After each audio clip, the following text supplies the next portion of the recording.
Morning mga mare. Tayo ng ating nilutong ulam today. Luto po ako ng manok, sabaw. Dahil meron tayong maulan na panahon, may bagyo.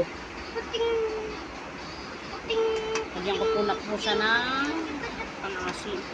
Ito nilalagay ko kasi maasim po talaga ito mga mare.